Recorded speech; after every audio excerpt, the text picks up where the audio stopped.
ધાંગધ્રા સહિત સુરેન્દ્રનગર જિલ્લાના મુસ્લિમ સમાજે ઈદ ઉલ ફિત્રની નમાઝ અદા કરી મુબારકબાદી પાઠવી કરી ઉજવણી।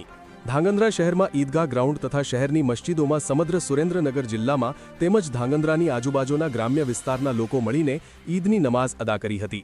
ધાંગધ્રા ઈદગાહ ગ્રાઉન્ડમાં મુસ્લિમ બિરાદરોએ નમાઝ અદા કરી હતી। આ સમગ્ર આયોજન ધાંગધ્રા સુન્ની મુસ્લિમ સમાજ જુમ્મા મસ્જિદ ટ્રસ્ટ દ્વારા કરવામાં આવ્યું હતું। અંદાજે 5 થી 6 હજાર મુસ્લિમો દ્વારા નમાઝ અદા કરવામાં આવી હતી। ત્યારે ધાંગધ્રા સિટી પોલીસ દ્વારા ઈદગાહ ખાતે ચુસ્ત પોલીસ બંદોબસ્ત પણ ગોઠવવામાં આવ્યો હતો। સામાન્ય રીતે ઈદ ઉલ ફિત્રના દિવસે સવારે માણસો મોટી સંખ્યામાં નમાઝ અદા કરવા માટે મસ્જિદો તેમજ ઈદગાહ ગ્રાઉન્ડ ખાતે એકઠા થાય છે, જેમાંથી ઈદ ઉલ ફિત્રની નમાઝનો સમય ભારતમાં દરેક શહેરમાં અલગ અલગ હોય છે।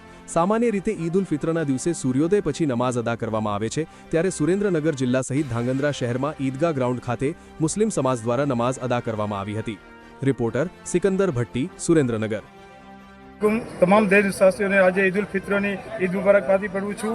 આજે ધાંગધ્રા સમસ્ત મુસ્લિમ સમાજ દ્વારા ઈદ ખુતબા ઉપર નમાઝ પઢવામાં આવેલી અને નમાઝ ખુતબા દરમિયાન તમામ સમસ્ત મુસ્લિમ સુન્ની જમાત દ્વારા આજે ઠરાવ કરવામાં આવેલો છે કે ઘણા સમયથી આપણા ટ્રસ્ટીઓ જે છે મરૂમ છે તે ગુજરી ગયા છે અને તેની જગ્યાએ નવા ટ્રસ્ટીઓની નિમણૂક કરવાની છે। તે આવનારા સમયોમાં આ બધા ટ્રસ્ટીઓની નિમણૂક કરવી છે। જેટલા આપણા વકફની મિલકતો જે છે તેના ઉપર યોગ્ય કાર્યવાહી અને તેના કાયદાના નિયમ મુજબ આપણે સૌનો સાથ અને સહકાર મળીને હાલશી અને આજ રોજ ઠરાવ કરેલ છે, જેમાંથી આજે જે નામ જાહેર થયેલા છે તે ટ્રસ્ટીઓના નામ ડિક્લેરેશન કરું છું અને આથી ધાંગધ્રામાં બધા નામો જાહેર કરીએ છીએ। અને આમાં કોઈ પણ વ્યક્તિ હોય તો આ વકફની પ્રોપર્ટી છે તે તમામ મુસલમાનોને વકફની પ્રોપર્ટી જાળવવાનો અધિકાર છે અને આ સંપત્તિ આપ સૌની છે તેવું રાખીને આગળના દિવસોમાં સાથ સહકાર આપશો તેવી ખુદા પાસે એક દુઆ।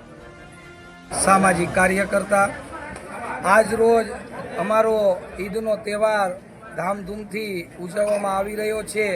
તેની અંદર બોડી સંખ્યાની અંદર ઈદગાહની અંદર તમામ મુસ્લિમ ભાઈઓ ભેગા થઈને એક ઈદની નમાઝ અદા કરી અને 1 મહિનો જે રમઝાન મહિનો પવિત્ર અમારો ચાલતો હોય તેની અંદર 30 રોજા પૂરા થયા। તેની અંદર આ રોજાની અંદર ઇબાદત કરીને આજ અમે ઈદગાહે તમામ મુસ્લિમ બિરાદરો ભેગા થઈને એક અલ્લાહની ઇબાદત કરી અને તમામના હકમાં હિન્દુ મુસ્લિમ એકતાના સંદેશ માટે અમારા મૌલાના સાહેબે પણ દુઆ કરી કે તમામ હિન્દુ મુસ્લિમ ભાઈચારાના સંકેત અમને પહોંચે એવી અમારા મૌલાના સાહેબે પણ દુઆ કરી અને અમે પણ આપની પાસે આશા રાખીએ છીએ કે અલ્લાહ તાલા આપ તમામ મુસ્લિમ ભાઈ બહેનોને ભાઈચારાથી રાખે અને તમામ હિન્દુ મુસ્લિમ ભાઈઓને પણ ભાઈચારાથી રાખે તેવી આશા સાથે અમે એક દુઆ કરીએ છીએ।